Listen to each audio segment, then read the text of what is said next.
to Black Girl White Coat. Welcome back to my channel. Thank you for tuning in.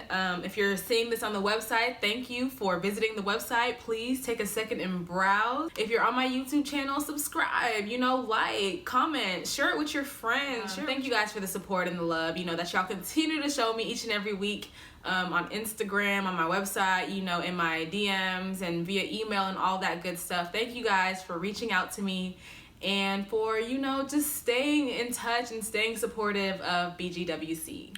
So y'all, today's topic for today's vlog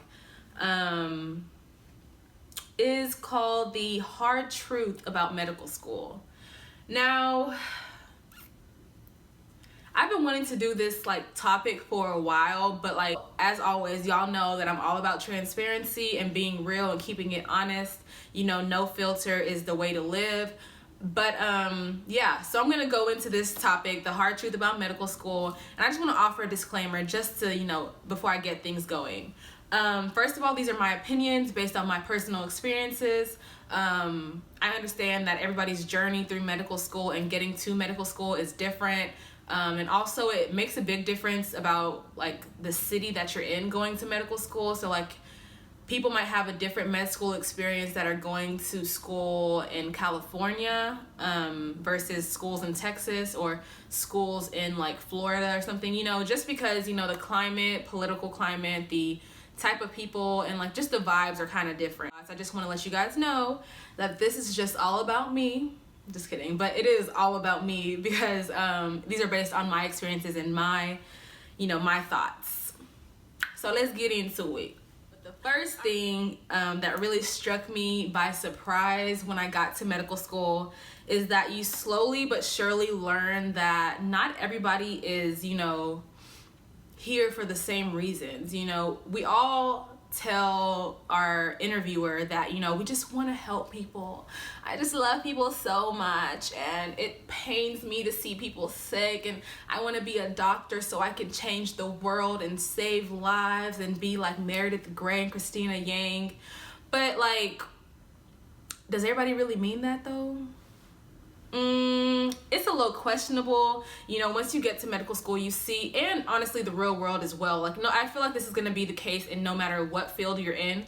It just struck me by surprise, I guess, because when I came into medical school, I had the thought, the belief that all my future colleagues would be, all about pro-humanity and, pro-equality and pro-everybody, despite skin color, despite race, gender, all that stuff. But I was really, I don't want to say shocked because that's pretty dramatic, but I was a little taken aback at the fact that people do come to medical school for different reasons, and it's not always because they like people and they want to help everybody, because everybody's, you come to find out, are very different. So yeah, that was a huge thing that jumped out to me starting medical school. It becomes very evident when you're around different people from different backgrounds that your childhoods were different and where you grew up was very different, and their experiences compared to your experiences could be drastically different, and that really goes to affect how you see your patient population, how you train as a doctor or as a medical student, and I believe it's going to affect how you operate as a doctor in the future. So it's really eye-opening, and it was really weird to see. That was the first thing that that hit me. That was my first hard truth about medical school. People are different, everybody's raised differently, but not everybody is open to working for and with everyone. Which is how it is in the real world. I just had a different expectation, and if y'all did too, I'm here to let y'all know how I felt when I went through and I experienced that deviation from my expectation. Point number 2, the hard truths about medical school. Discrimination, microaggressions, the sly looks and the slick comments, they still exist. Probably not a surprise to y'all. I guess it goes back to my first point too. I just thought we struggled, the same. Okay, let me not even say that because obviously we didn't. But, we went through the same pre-med classes. We took the same test in order to get to where we are now. you know, there's only a certain number of people allowed into one medical school at a time. And, you know, we fought hard and competed hard for those seats. So I kind of thought that, like, there would be a certain level of respect for one another, like, no matter my skin color or my gender or anything. Like, I thought it would be like, you know, we're both here, like, you know, kudos to you, bravo to you. Like, I know that our paths to get here might be different, but, like, I respect you. You know, we're in medical school together, we're doing this together, and eventually we're gonna be colleagues, and, you know, we're gonna be doctors side by side, possibly. So I expected, like, that level of respect, but the microaggressions and, you know, like, just like the backhanded compliments, they still exist among your peers who are in the same position as you, filling up that same seat that you're filling. And it's kind of disturbing, but it's just something that we're gonna have to learn to deal with. And I've learned that more and more. Being African American and being a minority in medical school, pursuing medicine, you know, trying to become a physician, some people are still shocked by that fact. Like, some people really don't believe, like, I guess, that we're capable, or that we deserve it, or that, you know, we worked hard to get here. Like, that's weird to me. I don't know. I guess I didn't expect it as much, but now, trust and believe, like, I'm ready. Like, there's nothing anybody can throw at me right now that I feel like, you know, I haven't heard before. I haven't, you know, had a friend who experienced, or haven't, like, heard of a story of that kind of experience before. So I'm prepared. But coming into medical school, I wasn't as prepared for this as I thought I was. So we've been over 2 points now. Now on to number 3. This one was big for me as well, and it's that we all have our own biases. So I know I've talked about how, you know, other people view me, and I'm gonna say us because, you know, black girl, white coat, black girl, they view us as, you know, inferior and somehow less educated, or, you know, not as capable, which is common, in which I do feel, see, experience, but we all have our own biases. So I know that for me personally, I know that past experiences that I've had, you know, at previous schools, or just at any point in my life really, can really influence the way I treat and speak to and, you know, think about interacting with other people. And that's really something that I have to check at the door, something that I have to work and, like, consciously work on, making sure that I myself am not being biased, that I myself am not being prejudiced. And I feel like that's really important, to do a lot of introspection, you know, just to make sure that you yourself aren't, you know, becoming the type of person, you know, you hate, basically. Like, we can't be prejudiced and bias against everyone that doesn't look like us, but at the same time we condemn people who are prejudiced against us. You know, that doesn't make sense, and that's just not what God wants us to do. And I have to make sure that I, like, really practice and put the conscious effort into thinking before I speak, making sure that what I'm saying is, you know, not insensitive to anybody, making sure that I'm representing myself well, first and foremost, representing God well, you know, representing who I say I am well. Point number 4, and this will be the end of it for part 1. The number 4 is med school will play with your life, okay? I've said it before, I'm gonna say it again. Med school is hard. I know, like, motivation and inspiration and you can do it and all that, that's super necessary, and I love that my channel can be that for so many people. But I don't want to downplay the fact that med school is tough, med school is stressful, med school is takes a lot of hard work, takes a lot of diligence, takes a lot of organization, and I don't want to downplay that, and I don't want to sell anybody, you know, fake dreams, false dreams, or whatever, and I don't want to sugarcoat anything.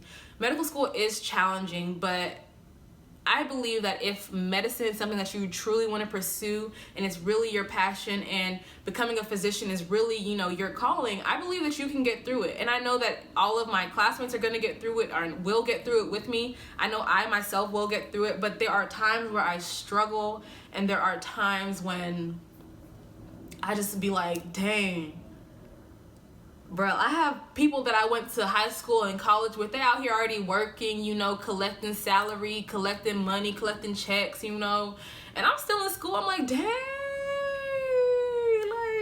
I mean, like, you know, we're gonna have times where, like, doubt tries to creep in and uncertainty tries to creep in, But I want to encourage y'all as I speak to myself. We're here for a reason. You know, we were given this passion, given this calling for a reason. And I don't want you guys to sell yourself short. So I want you guys to pursue your dreams, like, until you cannot pursue your dreams, until you achieve your dreams. Pursue your toughest parts that I found is when academics, personal life, relationships, family issues, money issues, car issues, food, you have no food in your fridge, when all that stuff, like when every other aspect of life apart from academics starts to like hit you at one time, like that's the hardest moment. And it takes a lot of resilience to be here. It takes a lot of emotional strength, and it takes a lot of support from, you know, people in your close circle to be able to get through each and every day.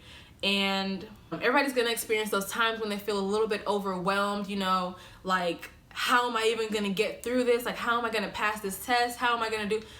Like, so many people have been here before me. So many people have done what I'm doing, and, you know, with worse circumstances. And so I believe that having something, you know, solid and concrete in your life as you go through medical school is super important. And for me, that's definitely my faith. It's definitely like my support system, like my best friends, my boyfriend, and my family. Like, they support me and they, you know, encourage me with everything I do, and that's super important. And that's what gets me through the hard times. And I encourage y'all to find what gets y'all through the hard times. And if you're having trouble thinking of, you know, what can you rely on, what can you go back to, you know, time after time, let me tell you that it's Jesus.